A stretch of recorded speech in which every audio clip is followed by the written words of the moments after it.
I'm delighted to report that I have joined as a scholar the Declaration of Independence Center for the Study of American Freedom at the University of Mississippi. The center offers educational opportunities, speakers, internship, and reading groups for the University of Mississippi community. It is named in honor of the United States founding document, which constitutes the nation as a political community and expresses fundamental principles of American freedom, including in the recognition of the importance of Judeo-Christian values in shaping American exceptionalism. Dedicated to the academic and open-minded exploration of these principles, the center exists to encourage exploration into the many facets of freedom. It will sponsor a speaker series and an interdisciplinary faculty research team. If you'd like to learn more about the center, please visit OleMiss, that's olemiss.edu/independence/. Hi, everybody. This is Saad for the Sad Truth. Today I have another fantastic guest, Dr. Sally Satel, who is a psychiatrist. I'll shortly mention all of her great accomplishments. How are you doing, Sally? Good, thank you. It's very nice to see you. We met for the first time ever, I think, a couple of weeks ago at the University of Chicago at a conference, dealing with freedom of speech and freedom of inquiry.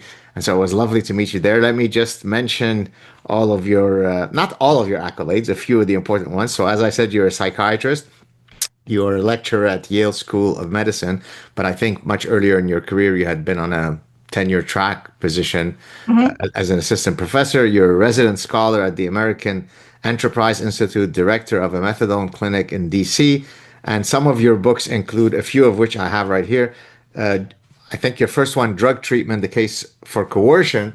This one I bought many, many years ago, right here. Look at this beauty. DC MD, How Political Correctness is Corrupting Medicine. You were one of the early ones to say, hey, I think we have a problem. So this one, you were kind enough. Oh, then you have One Nation Under Therapy, How the Helping Culture is Eroding Self-Reliance, co-authored with another Sad Truth guest, Christina Huff Summers. And then you just sent me this one, which we can talk about, Brainwashed, The Seductive Appeal of Mindless Neuroscience. And I only have one of your edited books, this one right here, which was sent to me by, I don't know who sent it to me, the Free Inquiry Papers. Now, here's the interesting thing, Sally. Maybe you could explain this to me. I looked through the book and I noticed a glaring omission of, say, a professor who for the past 30 years has been at the forefront of speaking against the lunacy. His name escapes me. Do you know who I might be talking about? That would be you. Well, I apologize for the omission, but I also have to say that was that collection was a brainchild of Bob Maranto. Okay. But I'm just kidding. Don't worry about it. Okay, so I thought we'd start when we were scheduling our chat. We had a brief back and forth about one of the, or maybe the most recent article that you wrote. I think it was published in the Free Press, where you were arguing for the Carlos Brown Jr., who allegedly killed the Ukrainian woman on the tramway or subway. And you were saying, wait a minute, I'm not sure that it's a good idea to kill him because he suffers from mental health issues. And then you were accused of the terrible affliction known as suicidal empathy. Walk us through that. Yeah, that's something I've been interested in for a long time. Actually, schizophrenia, severe mental illness. Happened to be an addiction psychiatrist, but my real initial love was psychosis. I may sound strange to put it that way, but I just found it the most fascinating and tragic and often treatable condition. So anyway, this case was beyond horrific. It hasn't even had one day in court yet, but it's pretty clear from the history of this man, Mr. Brown, that he is severely mentally ill, probably schizophrenic, but even in a way, the diagnosis per se doesn't matter. The point is that he has a chronic psychotic illness that doesn't appear to be simply the product of like say, abusing drugs. In fact, we're not even aware that there's a drug history. I think that would have come up, although I'm sure, again, more details will come forth about his history. But the point is that he had, for years, he's 34, and for many years he had this delusion, this constant delusion that there was some, he called it a dark material inside of him that controlled him. So these sort of kind of illusions of control, or delusions, I should say, of control. And that is what he said caused him to kill the young woman, that he was commandeered by these dark forces that controlled everything he did, everything he ate, everywhere he went, everything he said. And as I said, there's a long documentation of this. He had been hospitalized before briefly. At one point, really strikingly, within a year or two before this horrific incident, he called 911 over like 50 times. This is in North Carolina, Mecklenburg County, that's where he lived, and called the police relentlessly to get them to take this material out of his body. Anyway, so that's, in my view, largely established that this man suffers from a severe chronic psychotic illness. And so then the question becomes, the large question is, of course, how do we think about blame? And in the case of someone who commits a murder in the grip of a psychosis, where their moral reasoning is annihilated by their delusions, not necessarily their factual reasoning. So in other words, I'm sure if you asked him, is it illegal to kill people? Would you go to jail or prison for killing a person? I don't doubt that he would say yes. In fact, after the incident, he talked to his sister from jail and said, well, why would I do such a thing? She didn't do anything to me, implying that you only hurt someone when they've hurt you. So anyway, so what are the options for someone like him, a person who kills in the grip of a psychosis, who is either commandeered by command hallucinations or delusions? It's not guilty by reason of insanity. That's, and I'm sure there will be that plea. But very often, people who are wildly psychotic, I can give you two more examples, and there are many more, but two high-profile examples, who are, psychotic when they kill. They don't get they don't get acquitted by not guilty by reason of insanity or the insanity defense. And so what should we do with people like that? Because they can't be adjudicated as if they had kind of a normal intent. And so I propose that they should not even be eligible for the death penalty in the first place. So can I go back and talk about another case to put this in perspective? Please. Oh, okay. But before you do that, can I just interject? So let's suppose in the case of this gentleman, I don't know if that's the clinical diagnosis, but let's say it's paranoid schizophrenia. And we know that if we administer a pharmacological intervention, that can get rid of all of the neighbor's dog wants me to kill you and so on, that he could perfectly function. Now, if he chooses, as often happens the case with paranoid schizophrenics, to not take the drug, and then he commits that act, does that increase the burden of blame onto him because he willfully chose to not take an intervention that would have prevented him from having to then plead insanity? Does that come into the calculus? In other cases, it actually has. In the cases of, for example, people who have alcohol problems, if they now once they are intoxicated, then we don't expect them to make the kind of rational judgments that they should. But the point is, they walked into the bar sober, and they drove their car dangerously, and they walked out, but drove their car home in an intoxicated state, and that is considered frankly, could be considered an aggravating factor. Same with people with bipolar illness. They know that lithium or antipsychotics or some mood stabilizer does help them, but they don't like the side effects. And this is a big problem with so many of these medications. And these side effects are not just trivial. And remember, you take these for life. So it's not just an antibiotic that might give you like the runs. I mean, it's over in 5 days or whatever. But in any case, stop taking the medication and go on a manic spree. Sometimes they don't hurt anyone, but they spend, thousands and tens of thousands of dollars and neglect their children, or even sometimes do become violent, drive erratically. This could be considered, an aggravating factor. It could be. Now, I don't know we don't have enough history in his part. It's not even clear that he was ever really treated.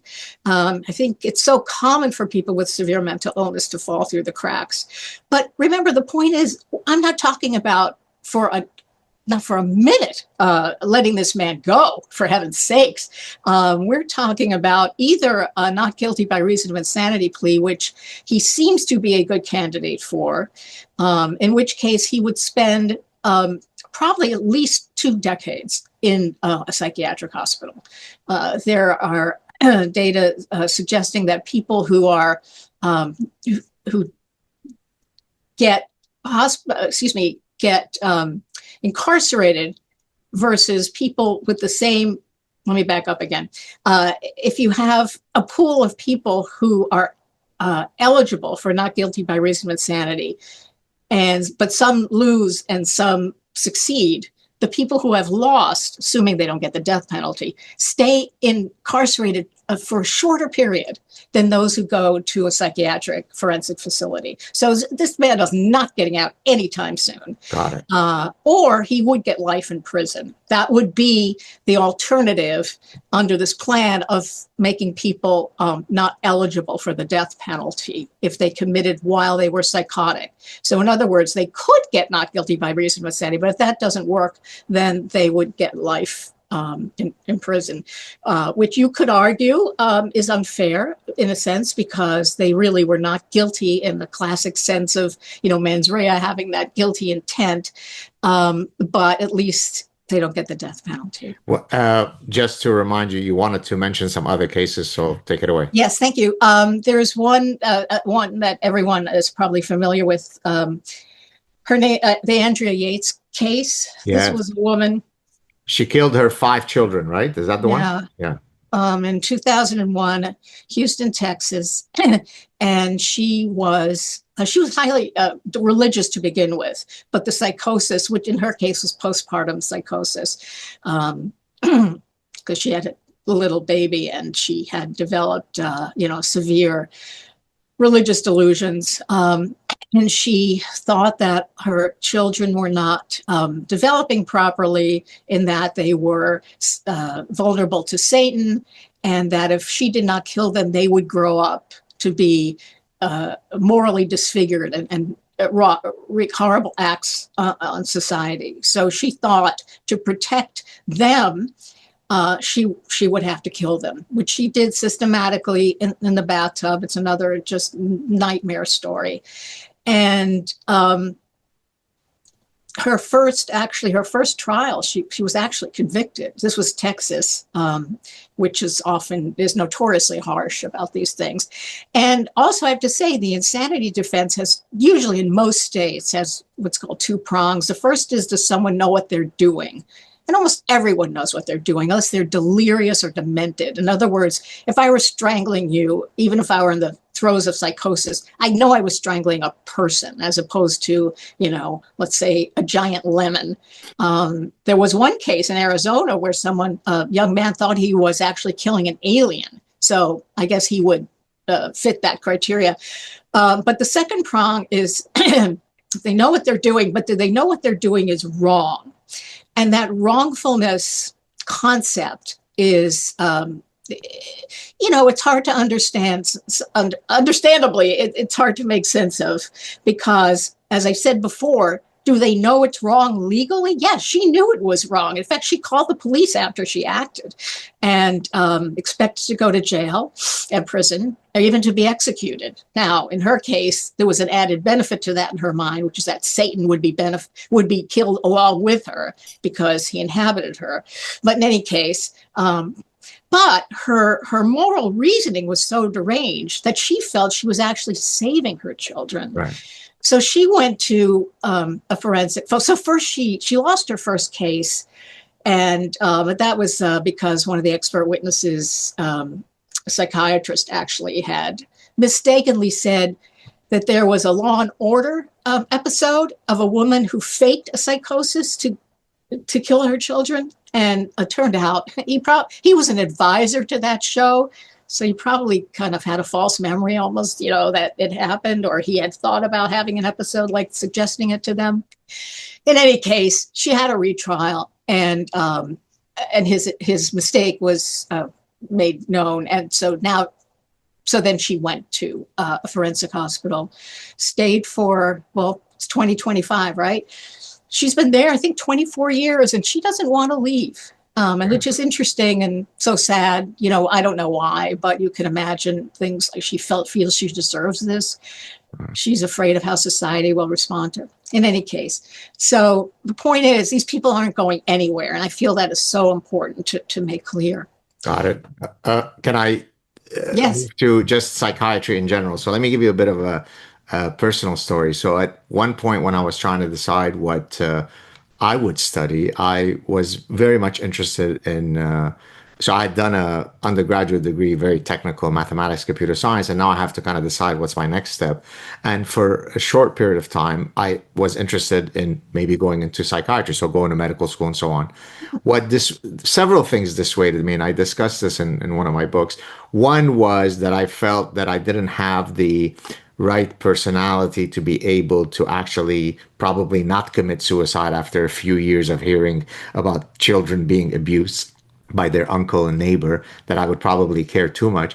But the second reason, and you'll forgive me if this sounds pejorative to the field, as being someone who was very scientifically minded, and I don't mean scientifically in that I want to take anatomy and physiology, in the scientific method, in rigorous thinking, is this born by the data, by the theoretical framework. I have here's a book that I wanted to show you why Freud was wrong. Okay, we're going back a while here. Here's another one that I don't know if you know this one, by an anthropologist, right? Okay. And I mean, I've got an incredibly big library of books on, psychiatry. And probably the book that had most influenced me was, at that point, I'd already made my decision, but House of Cards by Robin Dawes, who was trained as a clinical psychologist, if I'm not mistaken, who said that, look, much of the stuff is pure quackery. Now, it doesn't mean that, of course, the pharmacological intervention for paranoid schizophrenia is quackery, but the history of mental health profession is so filled with junk that I certainly decided it wasn't right for me to go into it. As I say this, what's your reaction? Do you agree with it? Do you feel that it's a lot less quackery now? Where are we in the quack? Yeah, you can't offend me. Don't worry. No, it's very. We're still embroiled in the diagnosis wars. We don't even have a taxonomy. We do have the DSM, Diagnostic and Statistical Manual. The first one came out, I think, in 1952. The first two editions were very Freudian. So to the point where it's almost symptoms didn't matter. It's really, the underlying conflicts and the derailed, developmental trajectories. That was really where it was at. The symptoms were almost irrelevant.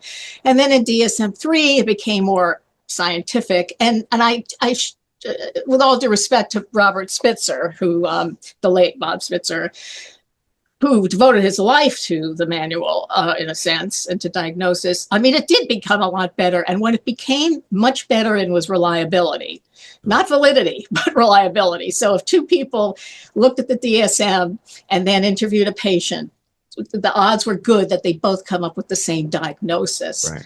What that meant, obviously there's a difference between, severe OCD and PTSD and, manic depression.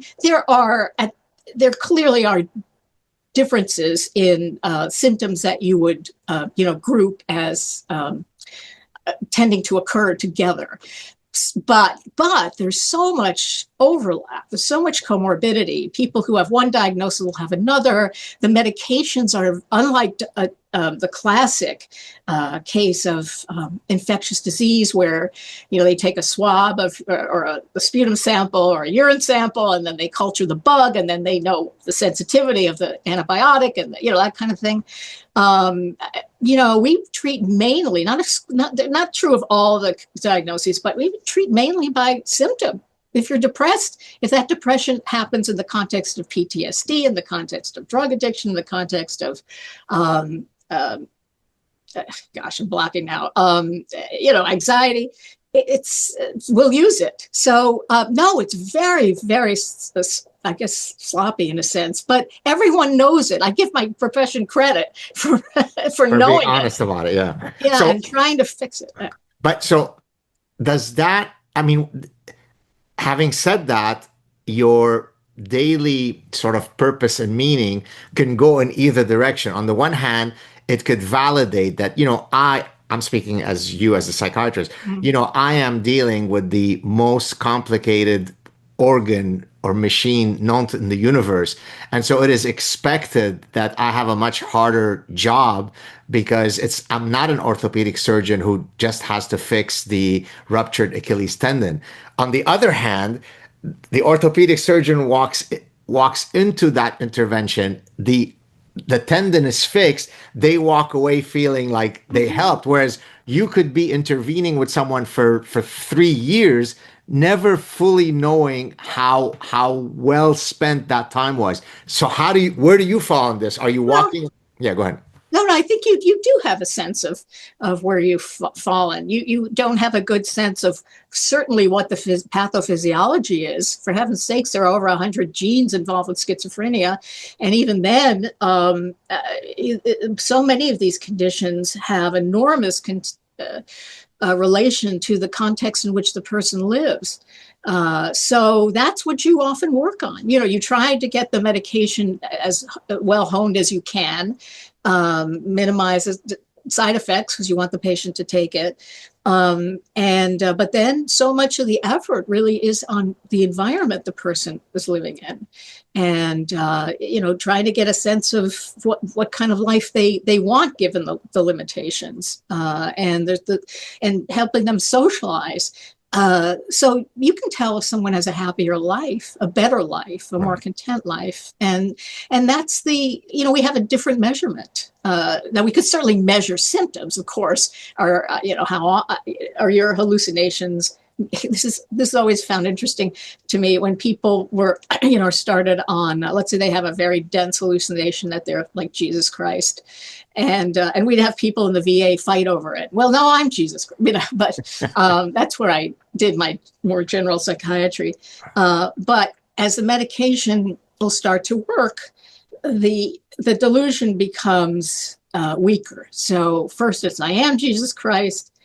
I think I'm Jesus Christ. I used to think I was Jesus Christ. My gosh, that's deranged, and so, these medications can help very much, again, with these hard symptoms. But then people who've had these conditions, especially if they've been untreated for a while, as you can imagine, they don't have a work history, and they don't even know, they've never even been in a workplace. And luckily there are sheltered workshops for this kind of stuff. But the point is, a lot of it really is more psychological and social after a while. And I work, my job right now is in a methadone clinic. Sure.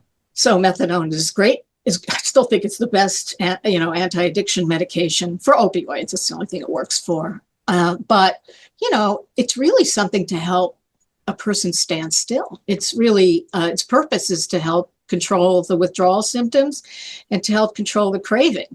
And then 9/10 of the recovery, so to speak, is repairing your life and repairing what led you to use drugs in the first place. Because there are always two layers of turmoil. It's a turmoil that led you to drugs. Because I'm a big believer in the self-medication model of addiction. And then there's the destruction you wrought while you were addicted. It's a miracle anyone ever stops, I always think, because once you do stop, then you have to face a life that, depending on how severe your problem was, you've really not only destroyed much of it, but you've hurt so many people. And there's a real moral injury component to recovery because you violated many of your own principles about how to be a good person. So this arises in many disciplines, and certainly in psychiatry, sort of the old proverbial nature nurture. And I like to ask it in two different contexts. So we could talk about nature nurture in terms of the etiology of the disease. So if we go back to Freud, it would have been all because of mommy, and therefore because he couldn't treat schizophrenia. Exactly. He wanted to do that at first, as you know, and said that's too hard. Right. So then it's the schizophrenic mother that that was Bruno Bettelheim. I think. Yeah, fair enough. But I mean, same kind of cycle battle. Yes, true. So at that time, in terms of the etiology of the diseases, more weighted on nurture, and then there was an autocorrection, maybe became too much based on nature.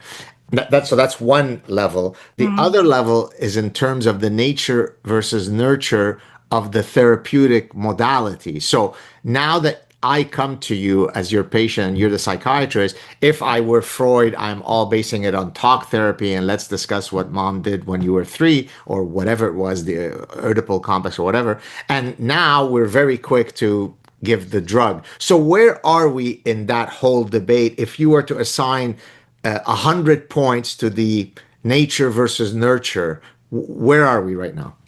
Well, good psychiatrists, that's what makes a good psychiatrist, someone who's aware that, both are often operating. Not always. If you're just in there for psychoanalysis, probably I guess I'm thinking in terms of how you treat it in terms of medications. We can do that if you want. We can focus on that if you prefer. It's I know what you're getting back to kind of the psychopathology of it, or the origins of the problem. Well, yeah, sure. I mean, we're always aware of the fact that, people have different temperaments, and temperaments have a genetic component to them. I'd say that a good psychiatrist is very much aware of all the limitations of the bidirectionality of nature and nurture, and how one influences the other, and it's a circular dimension. There's an interesting, I think this is Ian Hacking, where he makes a distinction, I hope I have that right, between natural kinds and interactive kinds of psychiatric problems. And PTSD, that's something I worked on for a long time because I worked at a VA hospital. That's a very complicated condition.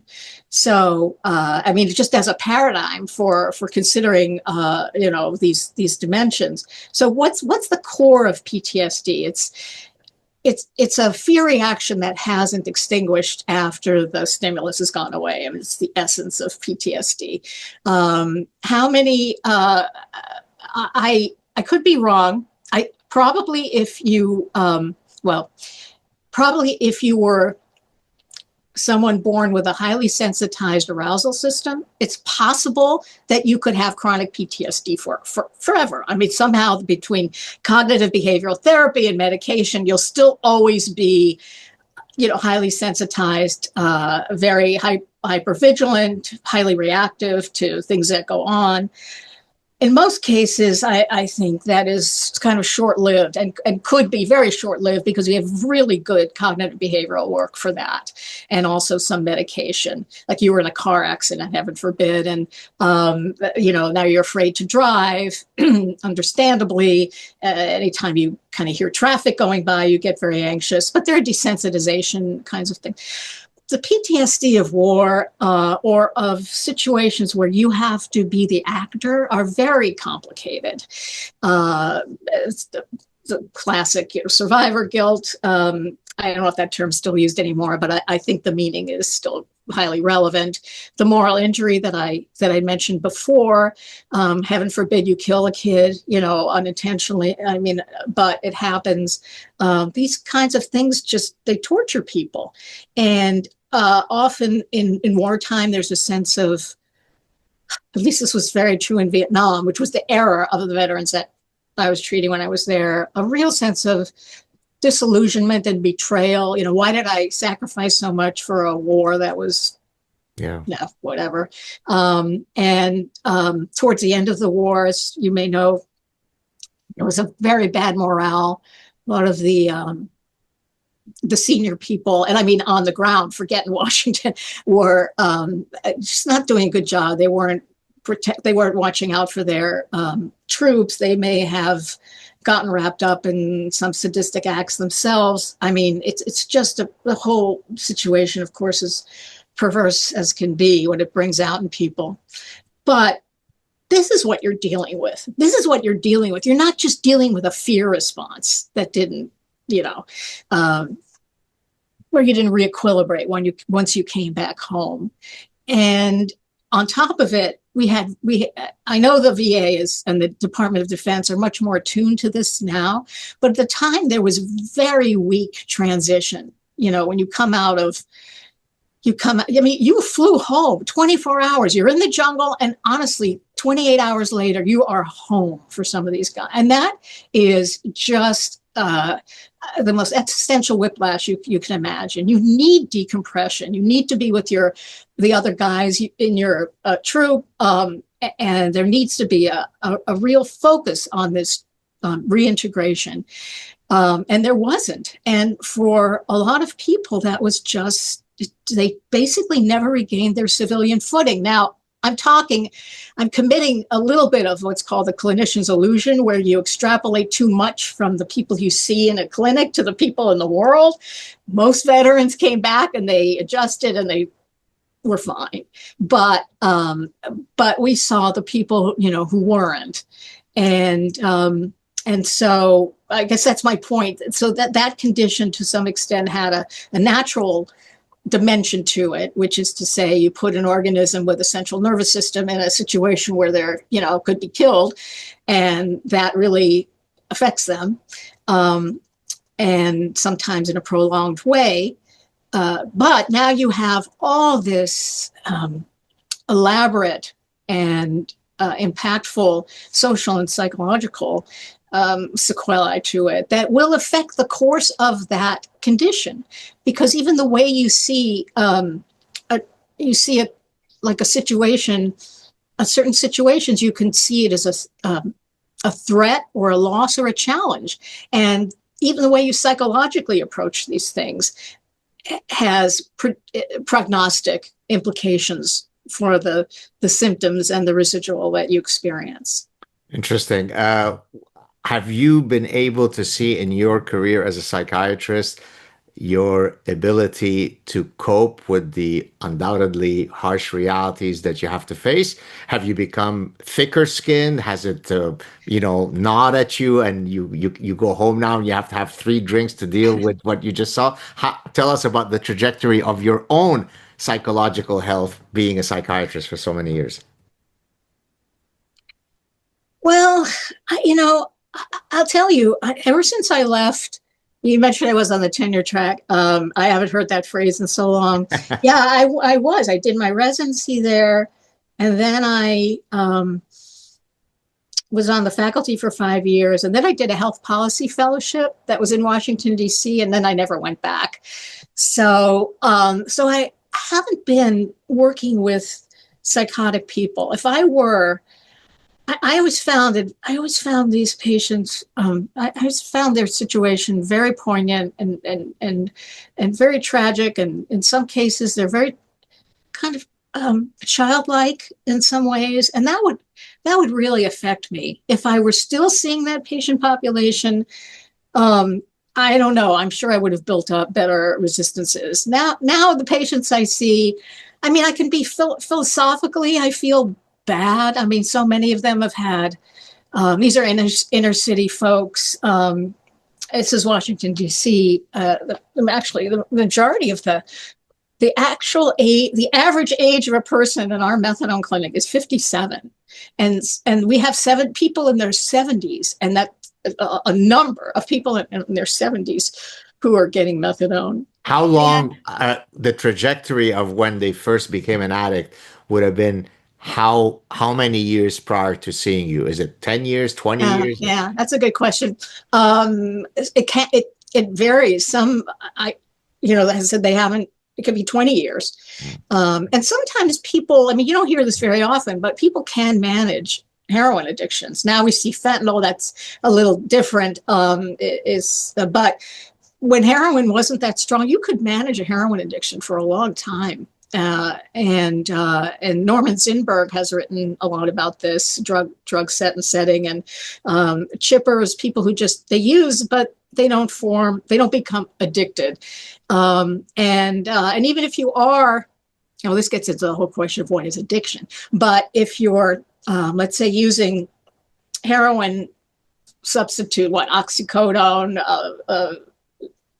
Dilaudid, morphine, any opioid for months, you'll probably be physiologically addicted. And all that means, and then if you, let's say, God forbid, you broke your back and you were on these medications for months, you are physiologically dependent is really the proper word, meaning if I stop them tomorrow, you would go through significant withdrawal symptoms, extremely unpleasant. That's not how we work. We taper them off. Right. A pain, people in chronic pain, if they're lucky enough to be able to come off them. So we taper them off slowly. That taper can take a long time, and a lot of doctors don't do it right. But in any case, so there's that. But people who are on, let's say, heroin for a long time, they will just come into a treatment program either when they feel they've tipped some balance. And I don't know what the physiology of this balance is between being able to control their use and then not being able to control their use as much. But so that's when they feel they might need help. But that tipping point can come years into chronic use of these drugs. It's really interesting. It could come because you've suffered some kind of emotional loss, or you've, let's say, retired. For men, retiring is very destabilizing for a lot of them. They don't have good plans for afterwards if they got too much of their sense of identity and meaning from their day-to-day work. We saw that a lot in VA. Patients would come in again after not being a patient for years. They'd come in at retirement because that was so destabilizing to them. So we'll have a patient come in after they've really managed to use their drugs in a controlled way. They had a reliable sample that was relatively uncontaminated, and then something shifts in their life. And so the answer is a long time, actually, for some people. Others, we have lots of trajectories in the clinic, but some people have been in and out for decades. And they stop for years. And you would say, well, you've done it once. Why can't you do it again? And then some of them just need the methadone to get them back on track. Some need the methadone simply to reduce how much they're using, which in the old days we were very disapproving of, and now we have more of a harm reduction approach to it. Well, it's better than using 5 grams a day. If you're going to use, 1 gram a day is better than 5. So it's not a very compact answer, but it's every combination of permutation, because addiction. This is a whole nother issue, and we'll have this book coming out sometime, I hope next year, where I actually say I don't think of addiction as a disease. I don't debate people who do, and if that's important to them, especially if they're in recovery or whatever, that's fine. Because I would treat them the same way and have the same conversations with them about how to get better. But addiction is it's a condition, it's a phenomenon, it's a human drama. it's so much more complicated than just being on methadone. And I know politicians often, they see it that way. Just get you on methadone, you'll be fine. No, you'll be standing still because you won't be craving as much and you won't be withdrawing. And now you have to do the really hard work. And it's hard. And that's why people drop out all the time. How did you decide of all the possible, the panoply of specialties that you could have focused on?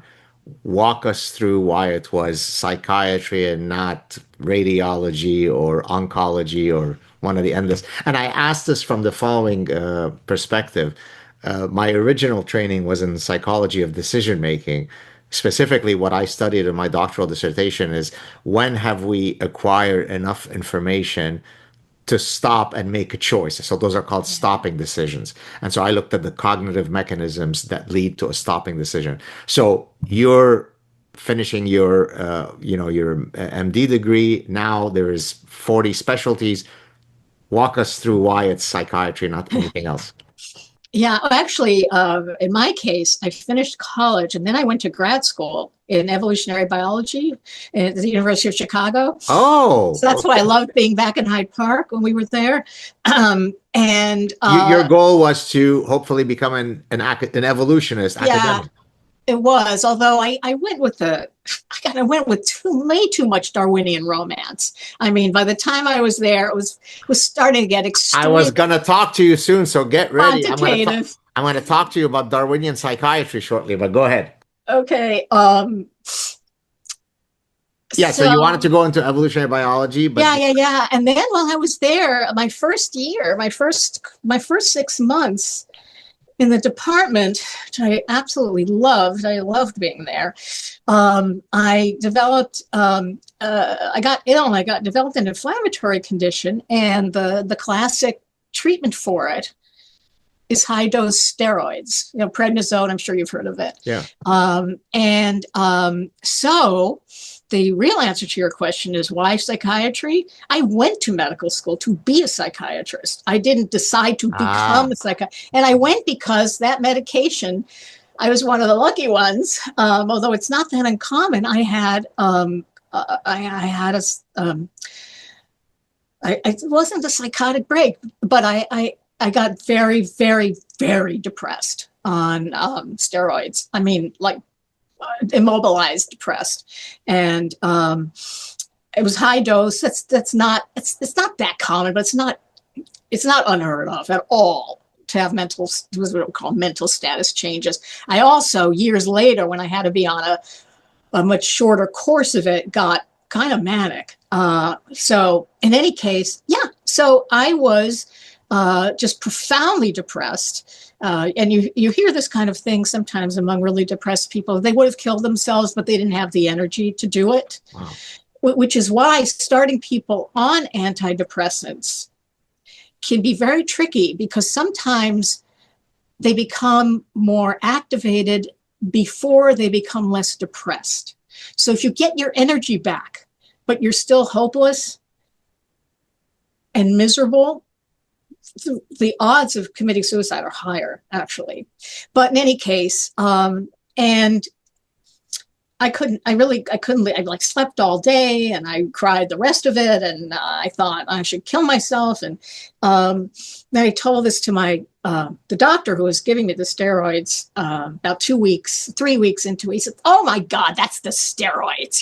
He said that's it. I had another weird symptom that was very, very unusual. I've since found out. I've spoken to some neurologists and they've never heard of this, really. But I developed what's called a receptive aphasia. Okay. So most people think of aphasia, meaning like you can't really express yourself with words, as expressive aphasia. That's what most people have heard of. And that's typically, if you have it, it's usually because a person had a stroke. I mean, It could have something else, but that's what you want to say. You just can't even form the words. Before you go on, forgive me for interrupting you. There's a famous case, which I've cited in some of my writings, mentioned by Oliver Sacks. It's called The President's Speech, in his book titled The Man Who Mistook His Wife for a Hat, whatever. And in the story, what he tells is that as he's doing his rounds, he walks by the room where all the people who are suffering from aphasia are housed, and they're looking at the screen and they're all cracking up while listening to the president's speech. I don't remember if it was Reagan or something. And so he was at first perplexed because he's thinking, well, why are they reacting to this, to the speech, if they no longer are able to, extract meaning from it or whatever? And then apparently his explanation was that they were laughing about the falsity of how it sounded, in that while they could not necessarily understand the words, they were understanding the modality of how inauthentic it was. I just thought that small interlude, but go on. Okay, Yeah. so yeah. I have to read that story. Actually, when a person has expressive aphasia, they can understand very well. So obviously, these folks were suffering from some other thing, but it's really interesting because, yeah, he always had these incredibly microscopic deficits that he could elucidate.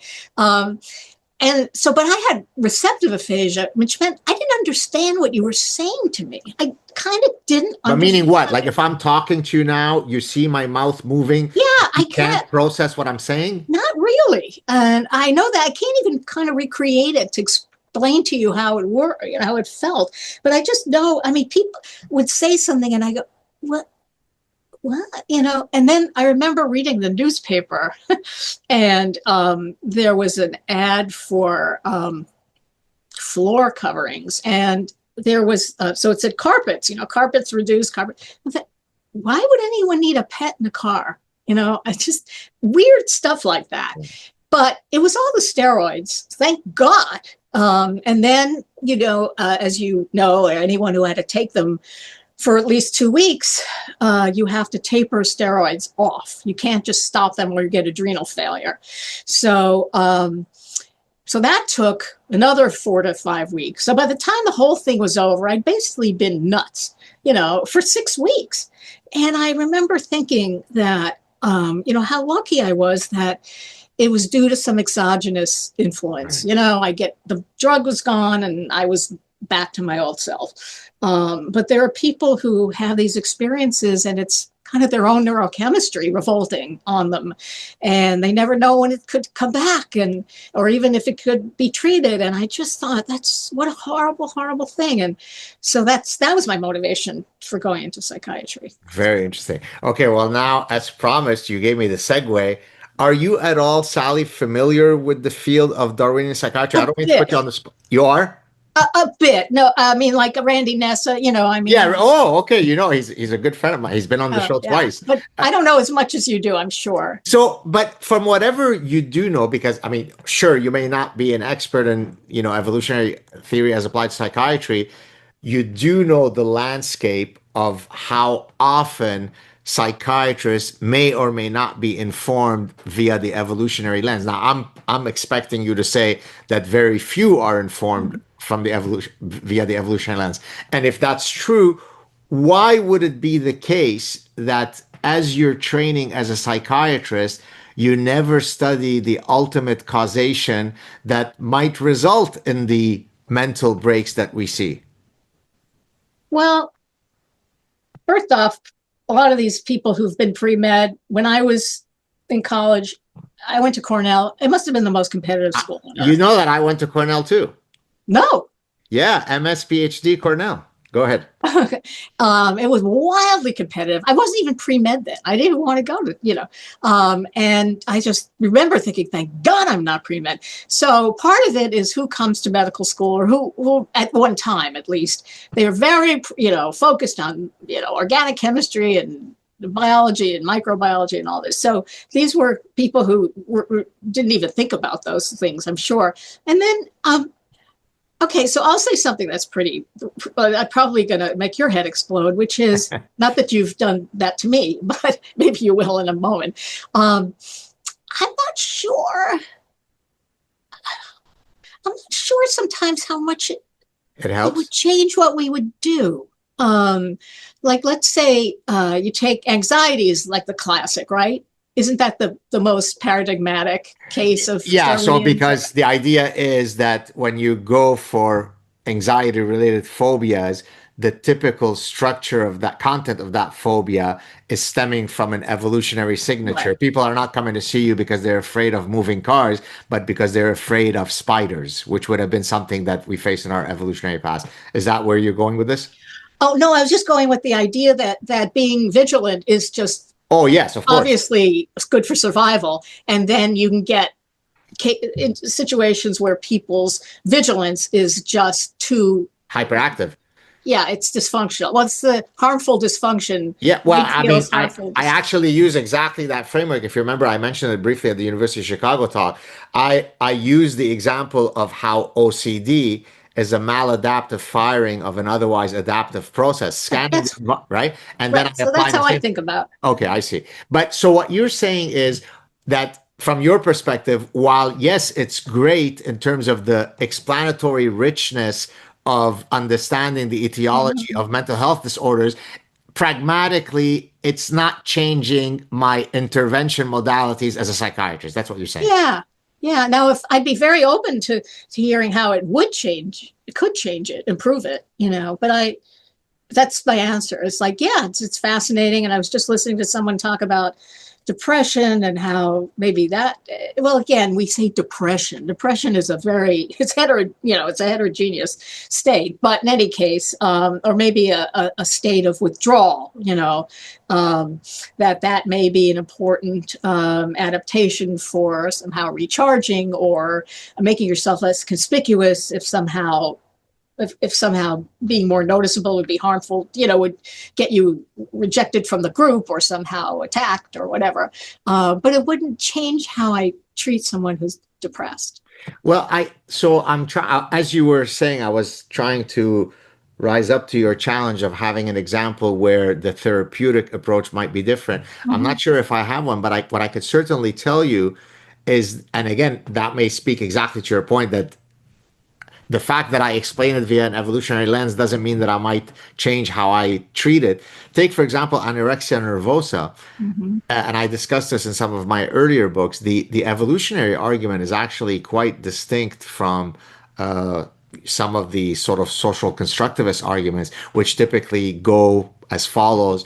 Young women see the thin ideal through social media. That becomes an attack on their personhood, and then sort of it misfires by wanting to become increasingly more skinny. I mean, in some small sense, that might be true, but it turns out, at least the best evolutionary argument that I've heard of, is that it is an instantiation of what's called the reproductive suppression model. So if you look across many female mammalian species, when the environment is not conducive to me having a child, there is an innate mechanism that shuts off my reproductive potential. So if I'm a cow and there's not enough food, Right. well, I don't go into estrus. If I'm already pregnant, I will then have a miscarriage because there is a calculus that says it's not worthwhile for me to carry it, right? Viewed from this perspective, since anorexia nervosa results in either primary or secondary amenorrhea, shutting off the menses and so on, the argument is that it is an instantiation of that mammalian mechanism. And so then the argument becomes, so what is it that this woman, rightly or wrongly so, is viewing as threatening in the environment that she should shut off her reproductive potential? So Mm-hmm. there are unique insights that I just now, whether that changes the specific way by which Dr. Satel would treat the anorexic, I'm not sure. But isn't there some value to the fact that I didn't just rely on it's because you saw it in Vogue magazine that you became anorexic? What are your thoughts on that? Well, I would say that as an evolutionary, this does happen in nature, right? So it happens Yeah, across yeah, populations, exactly. not just to individuals. Isolated individuals. But I would say that I would tell people to read Hadley Freeman's book, which I loved. It was called Good Girls, and it's about her. I know there are a billion anorexia, memoirs. So this one was really good.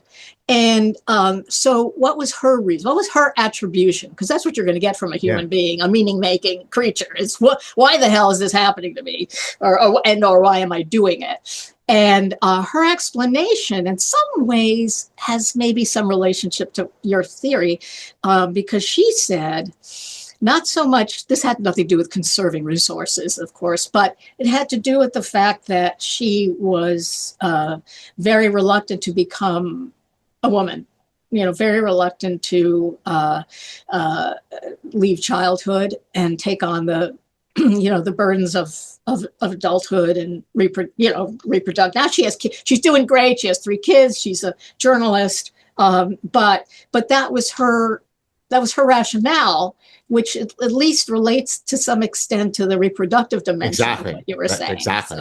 So because then if I were coming from an evolutionary perspective and you just told me what you said, my next probing questions would be, what is it that's causing you to want to delay you entering the reproductive window of motherhood? Well, then you should be a psychiatrist, because that's what I would ask. I mean, that's the only rational question to ask.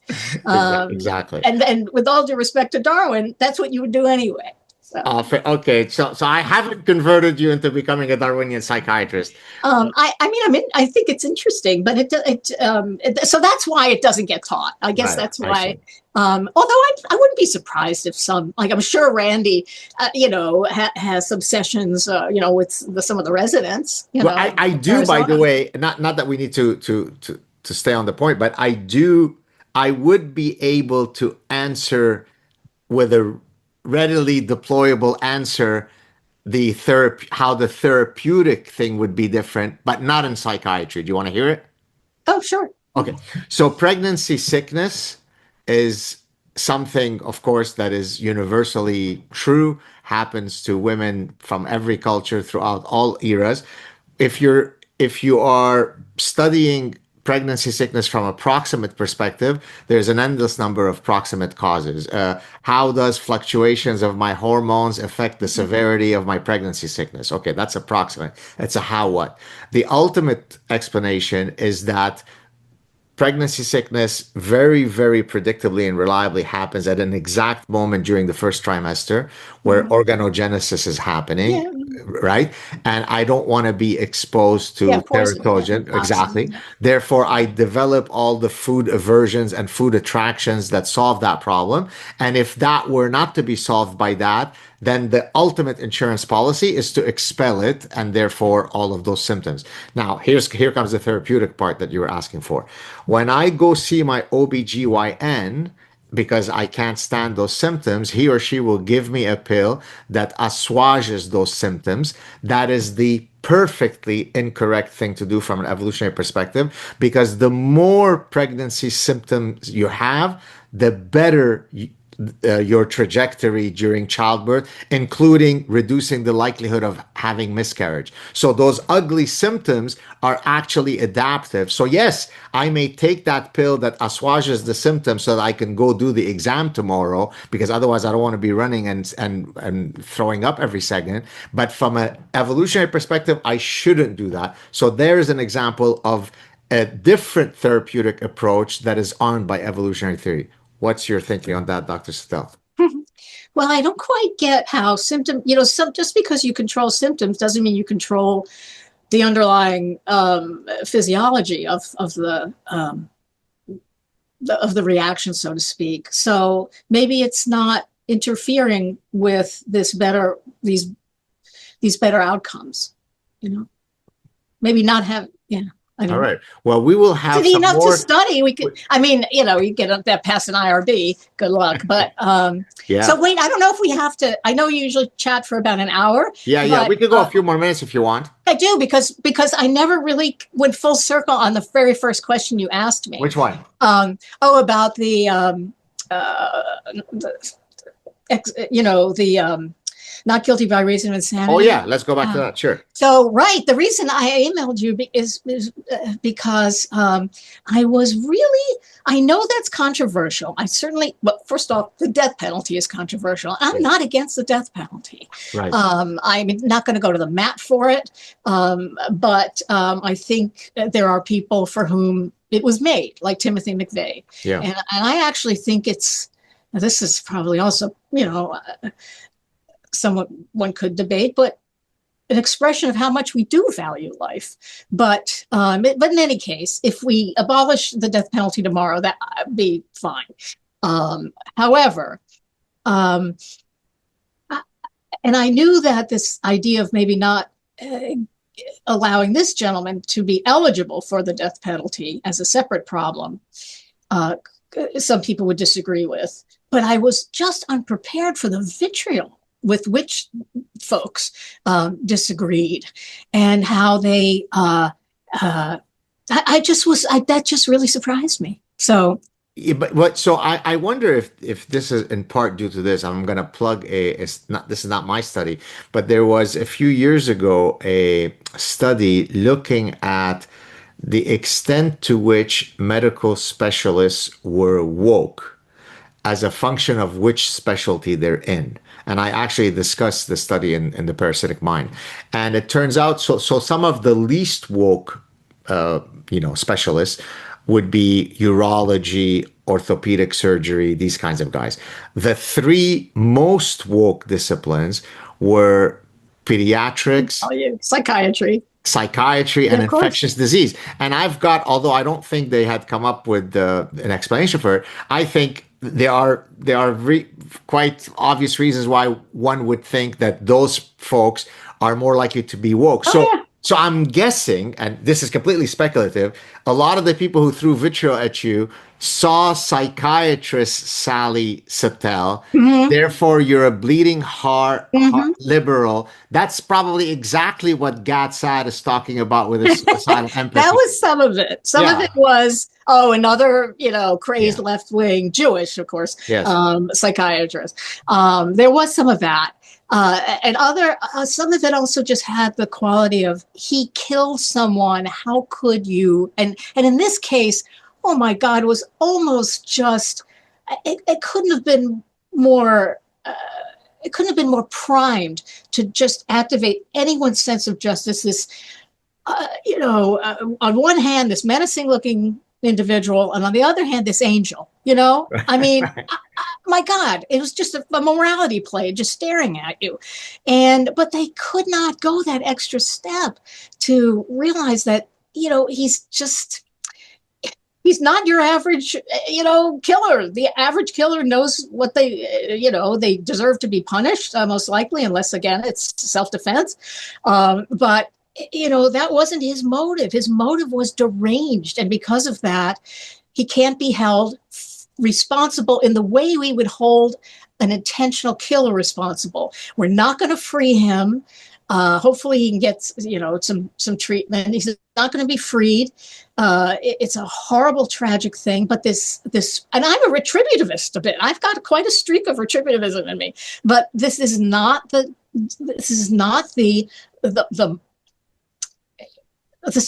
situation in which those intuitions apply. And so there were people who what do you mean he killed her? How can you not? I mean, the sense of fairness, which is deeply ingrained in our evolution. I was going to say, I wonder if there might be room for a follow-up article where you actually address the animus that you obtain. That itself is worthy of an exploration. I thought about that. I actually thought about that. Yeah.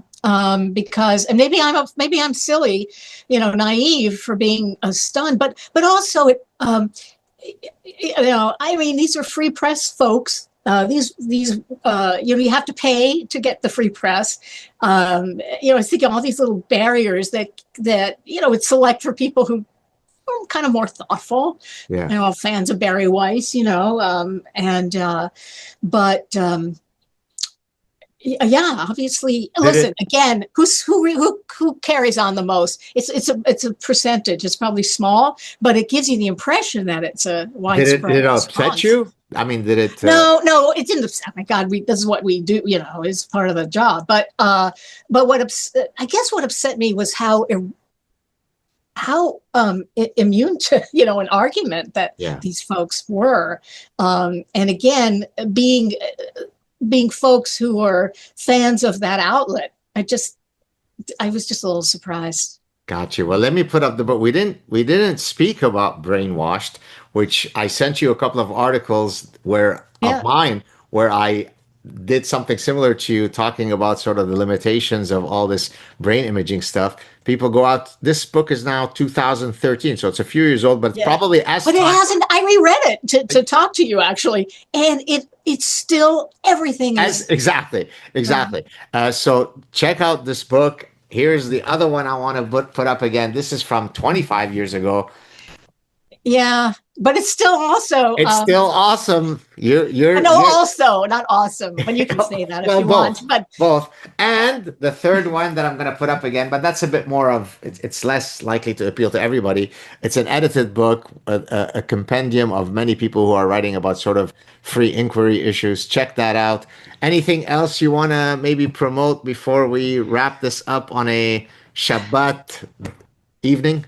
oh no, except to thank you so much. I'm so glad I met you, and hopefully Likewise. we could do this again someday. There's a lot more to talk about. Indeed. Thank you so much. Stay on the line so we could say goodbye offline. Thank you so much for coming on, Sally, and I'll talk to you soon. No, thank you. Cheers.